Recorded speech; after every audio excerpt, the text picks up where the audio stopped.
Estamos de vuelta aquí en Enclave Política a través de Telesur, la señal informativa de América Latina y el Caribe, y nos conectamos con Caracas. Ya se encuentra Freddy Yáñez, vicepresidente de Comunicación, Cultura y Turismo de ese gobierno bolivariano. Y Freddy, una pregunta que es importante porque además parecería que es normal ya. Suspenden la cuenta de Facebook del presidente Nicolás Maduro. En Ecuador también suspendieron la cuenta de Rafael Correa y ellos deciden por cuenta propia a quién le ponen, a quién le sacan. Pero ya sabemos, por ejemplo, que ha habido, incluso hasta presidente Donald Trump fue suspendida. ¿Cómo entender esta acción concreta de eliminar una cuenta potente en términos mediáticos como la de Nicolás Maduro? Bueno, no es la primera vez que la red social Facebook, que sus filiales también, Instagram, WhatsApp y otras redes sociales como Twitter, han arremetido con censura dura y pura. El presidente le ha llamado el totalitarismo digital y creo que lo hace con razones. Arremete, digo, contra voceros del gobierno venezolano y contra miles, cientos de miles de usuarios que tienen una posición determinada que no es pertinente, al parecer, a la línea de los dueños de estas supraempresas, las empresas multinacionales. El caso concreto con la cuenta del presidente Nicolás Maduro llama mucho la atención el hecho de que lo que han venido censurando sistemáticamente en el último año han sido los mensajes que el presidente ha emitido y los contenidos que ha compartido que tienen que ver con la mitigación de la pandemia del COVID-19. Es decir, que los aportes que el presidente va haciendo en tanto que conocimiento o avances de políticas públicas o avances de medicamentos certificados por autoridades sanitarias de nuestro país, certificados también por el Comité Científico Nacionales, se convierten en el objetivo de censura, el objetivo de corrección, entre comillas, que viene haciendo Facebook particularmente, pero que también lo ha aplicado en algunos momentos la red social YouTube. Nosotros hemos sido censurados y así lo hemos denunciado en cada oportunidad, en momentos además muy críticos, momentos donde se necesita que estas herramientas sociales para la comunicación estén disponibles para el pueblo venezolano. Hemos sido censurados cuando tuvimos el ataque eléctrico, hemos sido censurados en los momentos donde se necesitaba la convocatoria a la paz, cuando se convocó por la extrema derecha estos conatos de guerra civil. Hemos sido censurados durante la pandemia entonces. ¿Qué sucede? Esto plantea un debate importante, un debate planetario. El debate del siglo XXI pasa por el hecho de pensar que estas empresas multinacionales se están convirtiendo en el supraestado, se están convirtiendo en el policía invisible que decide qué leemos, qué no leemos, quién puede hablar y quién no puede hablar. Y esto además pasa por el hecho concreto de que todas estas empresas manejan los datos de por lo menos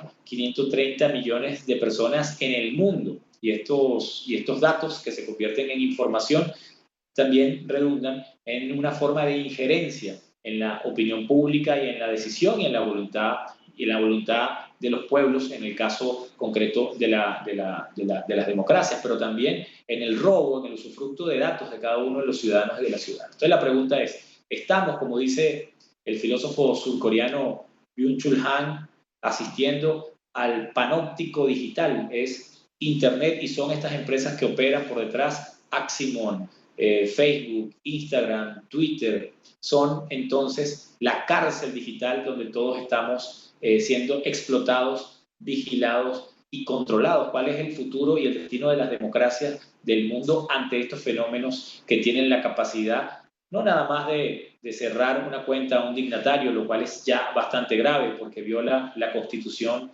en este caso de nuestro país, que es una Constitución garante de los derechos humanos y de la libertad de expresión, de opinión, de pensamiento y de práctica libre, religiosa, sino que además están violando la posibilidad de ser libres, sin hablar de la cantidad de fake news y de los contenidos que el algoritmo de Facebook, el algoritmo de Twitter, el algoritmo de Instagram pueden identificar, pero que no lo censuran, como son los mensajes de odio que han circulado, circulan en Ecuador, circulan en Bolivia, circulan en Venezuela y que han sido, por supuesto, laboratorios para producir la violencia social y para producir también la sujeción a la que estamos siendo, a la que asistimos hoy con asombro, con muchísima preocupación, es la sujeción de las identidades culturales y de las libertades políticas. Claro, pero ahí entonces Freddy le preguntaría, ¿cuál es la estrategia del gobierno venezolano? ¿En qué lógica mediática se va a instalar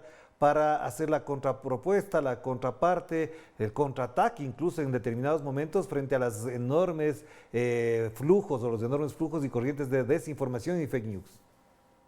Nosotros hemos emitido un comunicado donde hemos ratificado a la empresa y a los interesados que en Venezuela existen instituciones y existen leyes que no pueden ser violadas por los contratos que haga una empresa o que imponga, mejor dicho, una empresa. Por lo tanto, estamos por elevar a la Asamblea Nacional un proyecto de ley a propósito de la actualización que se hará sobre la Ley de Responsabilidad Social de Radio, Televisión y Medios Electrónicos para revisar la pertinencia que pueden tener esa ley y las posibilidades de fortalecer en función de blindar este derecho consagrado en nuestra Constitución, que es el derecho no solo a la libertad de expresión. Aquí no solo se le viola la libertad de expresión al presidente Nicolás Maduro, se le viola también el derecho a estar informado de manera veraz y oportuna a más de 1.200.000 personas que en este caso particular hacen parte después de la ecología de esta cuenta oficial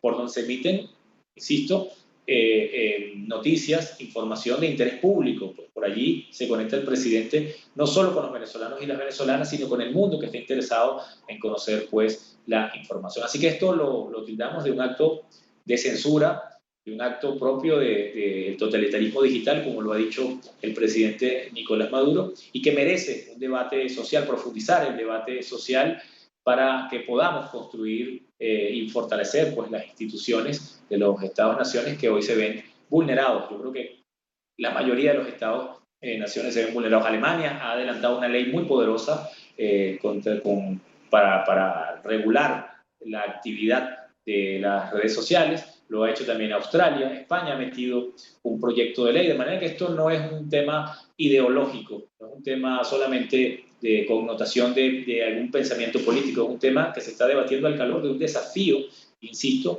para los Estados-naciones, para las democracias del mundo y para el fortalecimiento de un principio fundamental de la humanidad que tiene que ver con las verdades que hacen posible un contrato social y que son vulneradas, que son atacadas, que son horadadas permanentemente por el flujo infinito de información. Ahí yo cierro esta pregunta.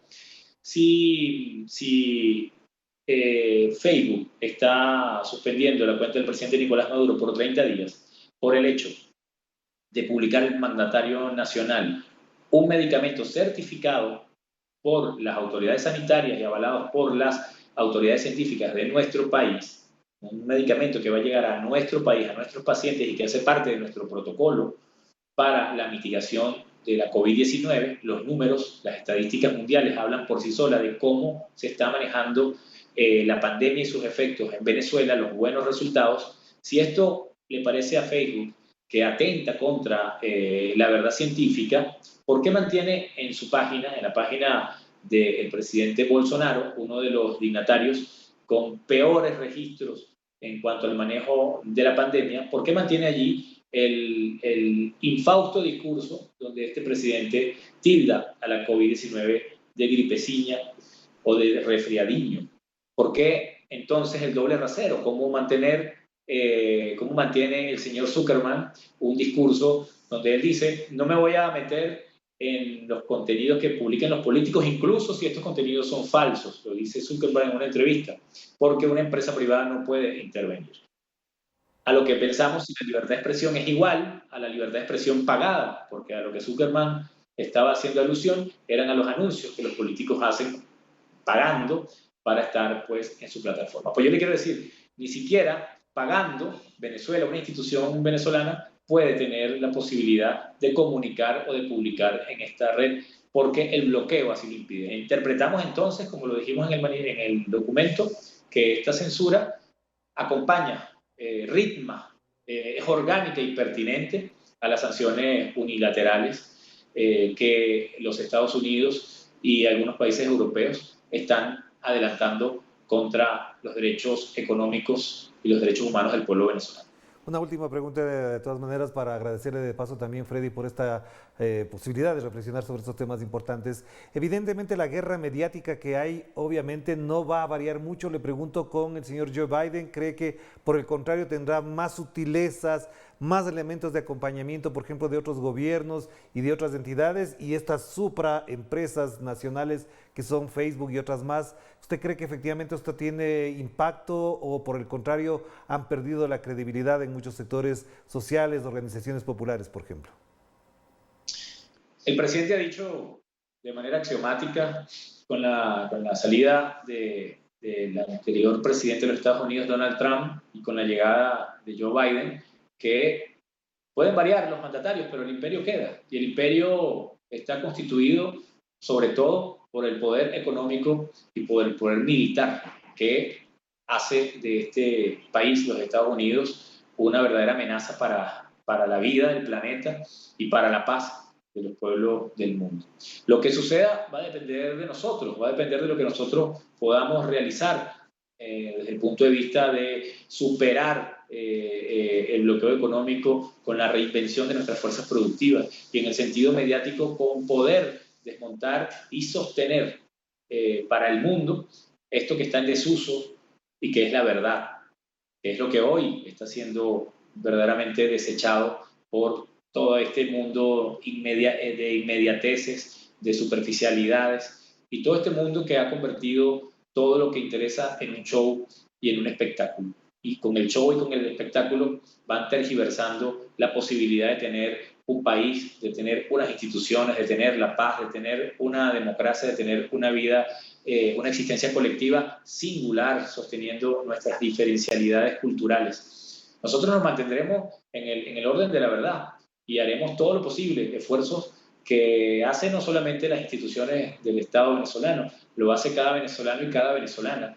Y entonces cierro con esto la respuesta para contestar a tu pregunta.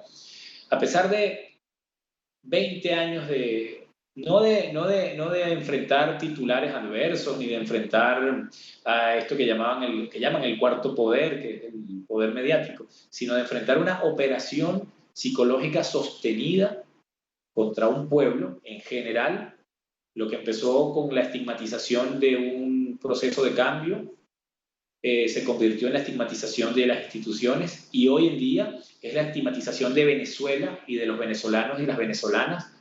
Y esa estigmatización se traduce en la cotidianidad, en sanciones económicas, en el constante ataque al gentilicio, a la imagen de nuestro país y, lo cual no es menos terrible, la xenofobia que ya ha cobrado bastante vidas de venezolanos y de venezolanas en el extranjero. Nosotros enfrentamos esta operación psicológica y nos mantenemos acá, se mantiene el pueblo venezolano en paz. Usted sale hoy a las calles del pueblo venezolano, hoy estamos cumpliendo un día más de cuarentena radical, una medida para cortar el contagio de la nueva variante brasileña de la COVID-19 y se va a encontrar con un pueblo que está en paz, con un pueblo digno, con un pueblo que resiste, con un pueblo que sabe ser feliz y con un pueblo que está sosteniendo una verdad, la verdad nuestra, la verdad de Venezuela, una verdad que es respetuosa de las verdades que existen también en el mundo y que son distintas a nosotros. No va a ser con censura de Facebook, no va a ser con operaciones psicológicas del desprestigiado gobierno y Estado colombiano y no va a ser con amedrentamiento del Comando Sur que este pueblo se va a rendir. Nosotros no nos rendimos, ¿no? El que piense eso es porque no nos conoce y no ha leído la gloriosa historia de Venezuela y de los países latinoamericanos. Te agradezco mucho este espacio, por cierto, para compartir con Latinoamérica nuestra verdad. Gracias, pero igualmente aquí la verdad prevalecerá sobre todas las cosas y por supuesto también tenemos la posibilidad de contar de todas las versiones lo que efectivamente pasa en nuestro planeta. Gracias, un abrazo a la distancia, cuídense mucho, que esté muy bien. Gracias a Freddy Yáñez, vicepresidente de Comunicación, Cultura y Turismo de Venezuela, con quien hemos compartido estos minutos a propósito de acontecimientos de orden político, pero sobre todo de orden mediático, que dan cuenta de cómo trabajan estos poderes hegemónicos para instaurar una sola supuesta verdad. Aquí estaremos para seguir conversando, analizando y proponiendo la realidad por encima de las cosas que ellos nos quieren imponer. Nosotros estamos aquí para contar esas verdades pese a quien le pese. Un abrazo a todos ustedes, cuídense mucho, la pasen bien. Chao, chao.